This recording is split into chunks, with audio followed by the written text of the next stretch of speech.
রিষড়ার চারবাতির মোড়ে অবস্থিত শ্রী শ্রী শীতলা মায়ের মন্দিরে আগামীকাল অনুষ্ঠিত হতে চলেছে বাৎসরিক মহোৎসব।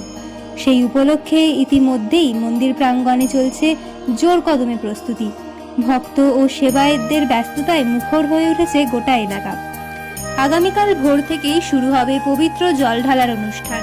এরপর অনুষ্ঠিত হবে মা শীতলার মহাস্নান, বিশেষ পূজা, পুষ্পাঞ্জলি ও ভোগ নিবেদনের আয়োজন। মহাস্নানের পর মাকে অপরূপ শৃঙ্গারে সজ্জিত করা হবে, যা দর্শনের জন্য ভক্তদের কাছে বিশেষ আকর্ষণ। মন্দির কর্তৃপক্ষের পক্ষ থেকে জানানো হয়েছে, ভক্তদের জন্য বিশেষ ভোগ বিতরণের ব্যবস্থা করা হয়েছে। বিকেল 4টে থেকে সন্ধ্যে 6টা পর্যন্ত ভোগ বিতরণ করা হবে। ভোগ গ্রহণের জন্য কুপন বর্তমানে মন্দির প্রাঙ্গণ থেকেই সংগ্রহ করা যাচ্ছে।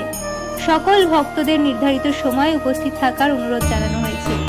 বাৎসরিক এই উৎসবকে কেন্দ্র করে ইতিমধ্যেই এলাকা জুড়ে উৎসবের আবহ তৈরি হয়েছে। আপনারাও সপরিবারে উপস্থিত হয়ে মা শীতলার মহাস্নান, বিশেষ পূজা ও অপরূপ শৃঙ্গার দর্শন করুন।